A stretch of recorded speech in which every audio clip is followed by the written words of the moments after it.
Halo, assalamualaikum warahmatullahi wabarakatuh, teman-teman. Ketemu lagi bareng aku di vlog aku. Nah, pasti penasaran kan? Untuk episode kali ini kita bakal ngebahas apa ya kan? Di sebelah aku ada teman aku. Kita kenalin dulu dong, ya. Siapa dirimu? Oke, halo semuanya. Namaku Regita, temennya Intan.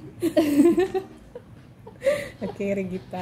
Sehari-hari biasa dipanggil Ayah ya, Ayah. Boleh Ayak, boleh Tata, boleh Gita, boleh. Oh, banyak banget Iya, panggilannya, banyak ya. iya. Tapi sekarang kan kalau di S3 itu Gita. Oh, karena Gita, kalau Ayah, Bu, Ayah. Oke. Bu darat. Oke, nah ini dengar-dengar Ayah tuh lagi S3 sekarang.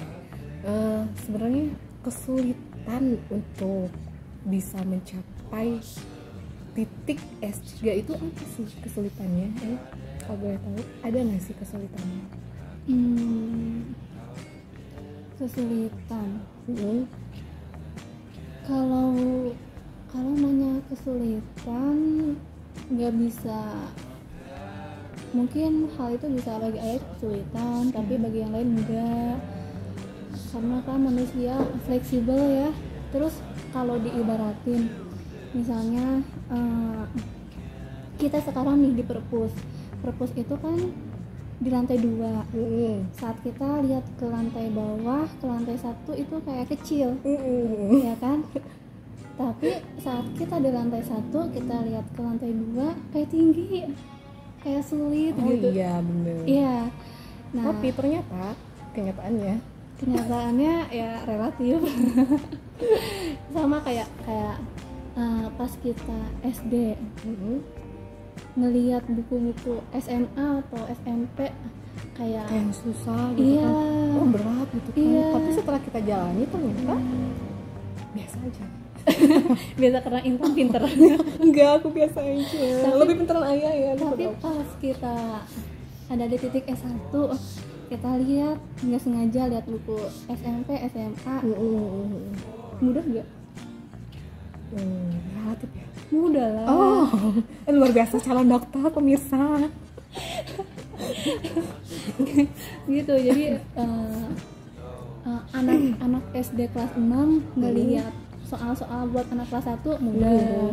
Gitu. Tapi anak kelas 1 udah soal anak kelas 6, ini apa gitu, bisa jadi gitu. Jadi relatif lah.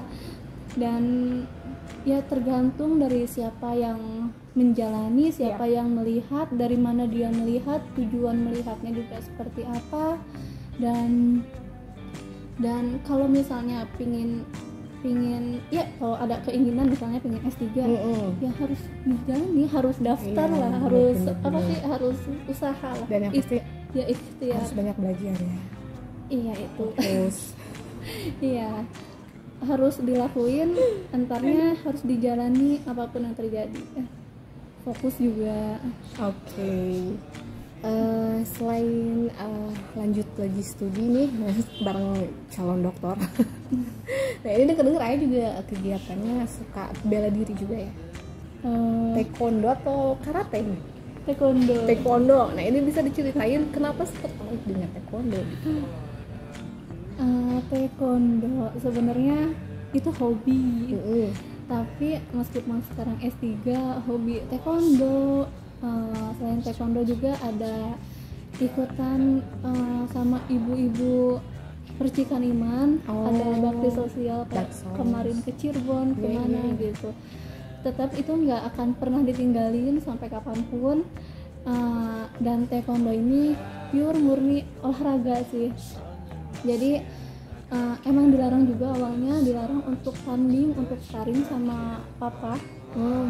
Jadi ya olahraga pure dan bukan untuk sparring. Jadi tidak sparring. Aku pure olahraga, guys. Oh, jadi untuk olahraga aja ya, nggak ada pertandingan atau apa? Enggak, awal lagi sparring Bener. Tapi nggak akan ditinggalin juga sih. Iya. Nah, ini kan aku sempat nanya juga ya waktu itu beberapa waktu yang lalu. Sempat tertarik juga dengan taekwondo gitu. Gimana sih ini kan aku kayaknya tertarik deh sama taekwondo, soalnya kalau aku misalkan ikutan taekwondo ya pemirsa, mungkin aku bisa menghalau cowok-cowok modus gitu kan.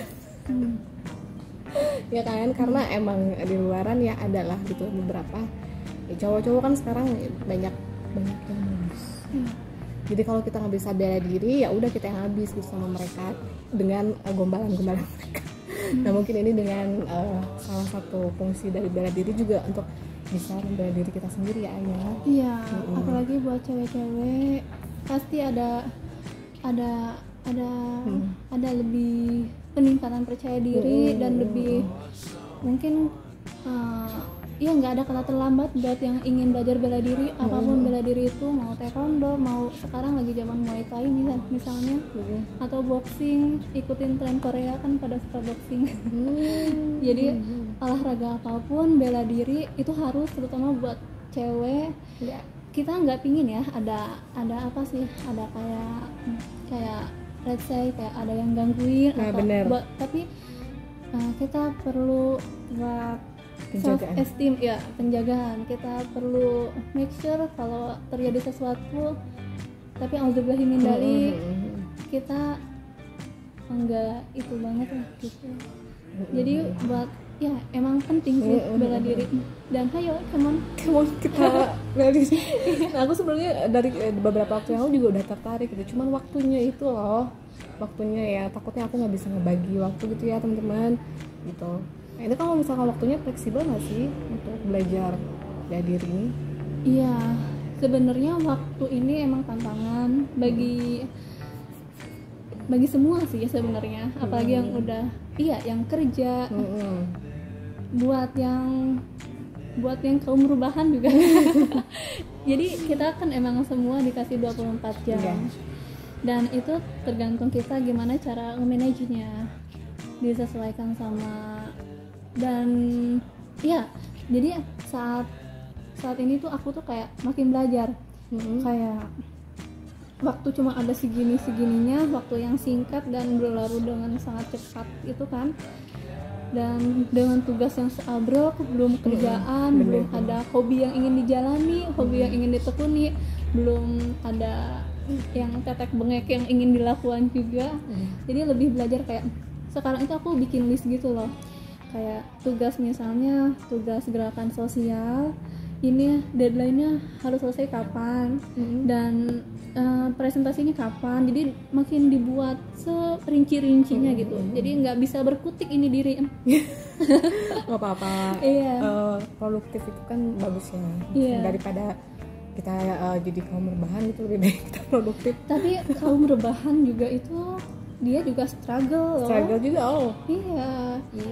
Karena hobi dia rebahan, tapi dia juga kan ingin banyak yang dicapai. Bener sih, bener. Oke, jadi mungkin intinya sih kita harus bisa mengasah kemampuan diri kita ya. Nah, mumpung teman-teman yang belum nikah gitu, nah bisa menyalurkan gitu kan bakat sama prestasinya ya. Jadi sambil menunggu jodoh ya, sambil menunggu jodoh yang sesuai dengan apa yang kita mau, apa yang kriteria kita, bener kan? Nah, ini gimana nih Ayah nih kalau salah aja nih, langsung aku tembak pertanyaan itu. Intan dulu nih, Intan gimana? Ya enggak, no, just you. Iya, kalau jodoh aku ngebuka pintu lebar-lebar kepada siapapun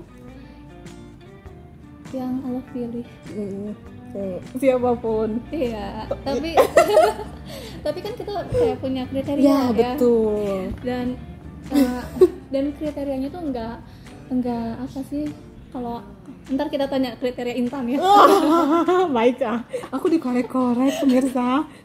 Baik, nggak apa-apa, sekali-kali aku yang dikorek-korek ya. Iya, kita harus tahu kriteria Intan.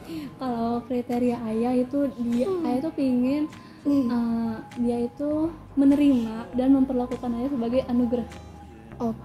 Iya. Jadi masalah pendidikan, masalah yang lain-lain itu nggak jadi patokan. Tapi kalau misalnya dia udah menerima dan memperlakukan misalnya aku sebagai anugerah, insya Allah kitanya bisa grow bareng-bareng lah. Ya bisa, gitu. kita bisa tumbuh sama-sama. Iya, dan inginnya ntar juga pas setelah nikah ingin apa ya, cinta yang menumbuhkan gitu loh, enggak yang satu tumbuh yang satu Ya. yang satu bukannya enggak tumbuh ya, mungkin tumbuh tapi yang satu bersinar dengan sangat terang dan yang satu seolah-olah ada di balik di bayang-bayang gitu loh. Bener. Iya, inginnya dua-duanya ini grow bersama. Ya benar. Dan ya saling tumbuh, saling membahagiakan, Saling mensupport, saling itu yang paling mensupport. penting. Iya, Karena inginnya yang gitu. karena begini loh, kita kan sebagai perempuan ya, aku pernah mendengar suatu kiasan bahwa perempuan itu adalah tiang negara, bener nggak sih? Tiang keluarga gitu kan. Jadi bagaimana kualitas anak nantinya itu bagaimana didikan ibunya gitu. Nah kita sebagai seorang perempuan juga kalau punya suami, ya kita harus mensupport suami kita nanti ya, bener nggak? Iyalah. Terus jadi ketika nanti misalkan dia basicnya di akademis atau misalkan di politis atau di TNI Polri gitu ya, atau di dunia bisnis gitu, ketika kita bisa mengasah diri kita dengan baik, otomatis suami kita juga nantinya juga akan naik prestasinya juga seperti itu mungkin ya. Iya, jadi balik ke kitanya juga ya.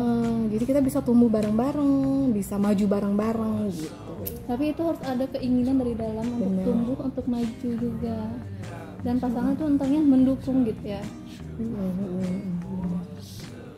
Iya. Semoga ya Semoga kita Intan sekarang. pemirsa, aku yang dikorek-korek sekarang. Iya dong. Sebenarnya sih kalau aku nggak muluk-muluk ya ayah. Intan itu banyak yang suka. Iya, banyak fans yang biasalah menyebalkan. Fans rasa haters. Cuman kadang-kadang bikin sakit kepala juga gitu. Kalau terlalu banyak yang ganggu gitu. Makanya saya tertarik dengan ayah ini tadi bilang taekwondo. Nah, mungkin saya bisa belajar taekwondo ini untuk menghalau para cowok-cowok modus gitu. Ya. Jadi sebenarnya aku nggak muluk-muluk sih ya. Kalau tentang kriteria, aku tuh sukanya dengan pria yang mandiri, dia pekerja keras gitu kan. Basicnya dia mau S1 kek, mau S2 itu nggak jadi patokan. Walaupun dia cuma lulusan S1 gitu, tapi dia adalah sosok yang mandiri, maksudnya tidak bergantung kepada orang tuanya gitu. Nah, dia sudah memenuhi apa yang aku cari gitu. Terus kalau misalkan dari segi harta gitu ya, aku nggak nyari yang kaya.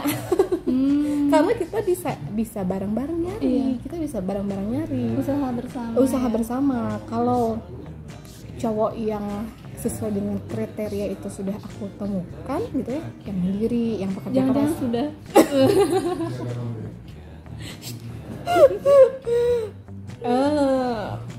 I'm still waiting him.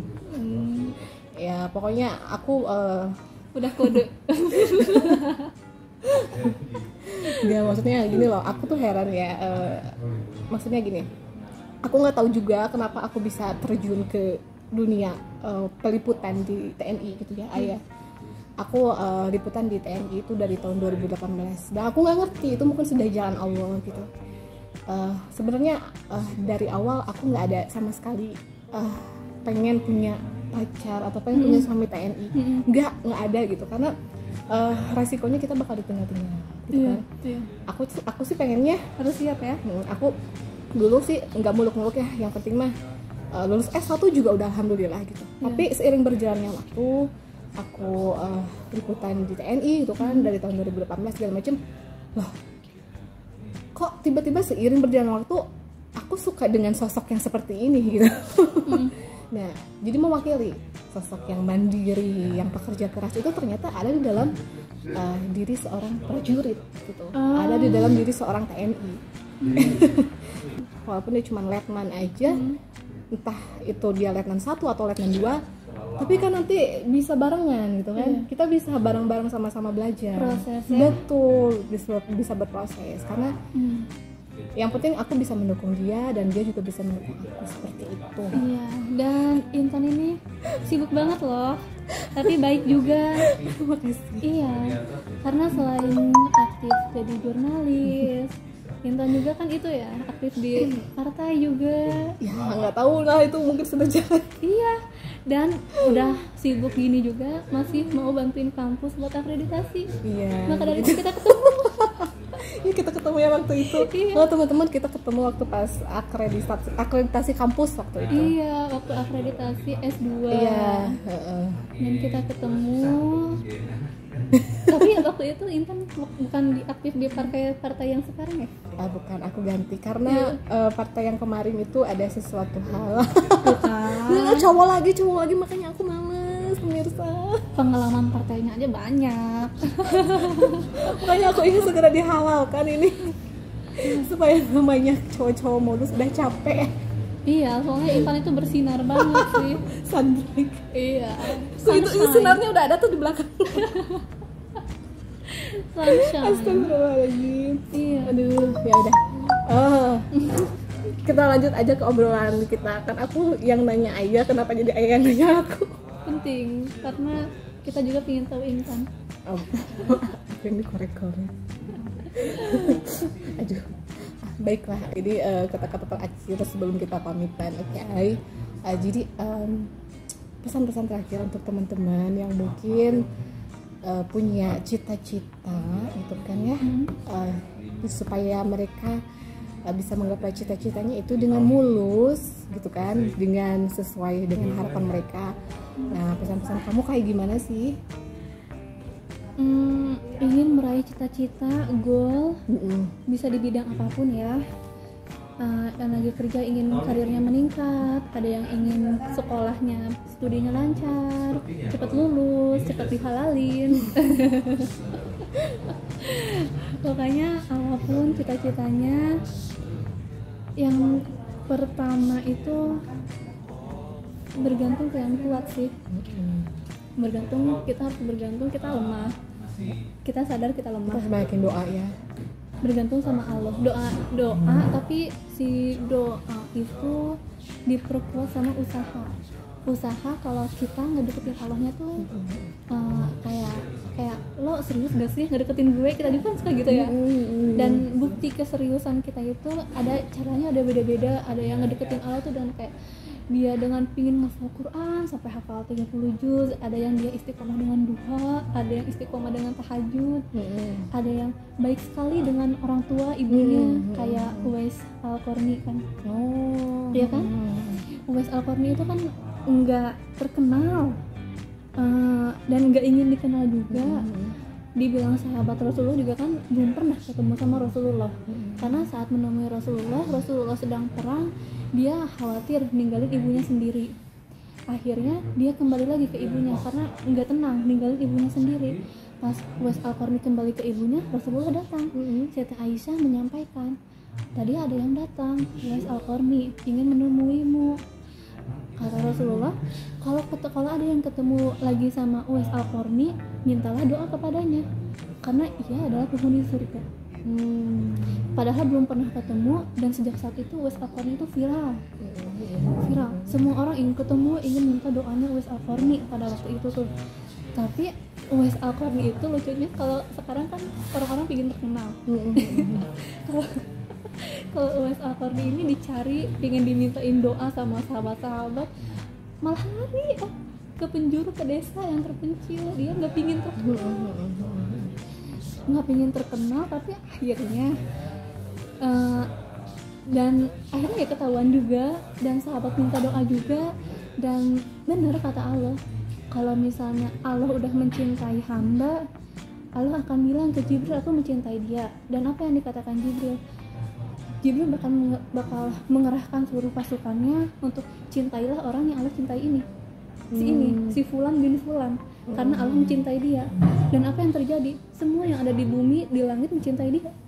Kita bisa apa kalau Allah udah mencintai dia dan dia kekasih Allah misalnya. Jadi ya nggak boleh sembarang kalau kita ketemu orang, karena siapa tahu dia kekasih Allah dan doanya diijabah, ya kan? Dan cara untuk menjadi kekasih Allahnya juga semua orang kan beda-beda. ada yang ada yang dengan baik ke orang tua, karena itu kan pintu surga ya, udah jelas orang tua itu kalau kita belum nikah kita pintu surga 2, ayah dan ibu. Tapi kalau sudah nikah bertambah jadi 4, orang tua kita dan orang tua suami. Dan ketaatan kita yang ayah tahu nih ya, ketaatan istri kepada orang tuanya itu tanggung jawab suami juga gitu. Jadi kan ada yang ngomong orang suami ke orang tuanya aja dan istri harus taat ke suami, terus orang tua istrinya gimana ya kan? Nah orang tua istrinya itu tanggung suami karena anaknya udah diambil ya kan gitu. Jadi ya macam-macam ya gitu. Semoga kita juga ya bisa mendekati Allah dan pada intinya sih doa itu adalah kunci yang utama kalau kita pengen berhasil gitu. Doa dan usaha, doa dan ikhtiar ya, usahanya beda-beda. Oke guys, yang mungkin kita cukupin aja sampai di sini. Nanti kita bakal ngobrol dengan tema yang berbeda. Oke guys, kita cukupkan aja sampai di sini. See you next time and thanks for watching. So, wassalamualaikum warahmatullahi wabarakatuh. Terima kasih.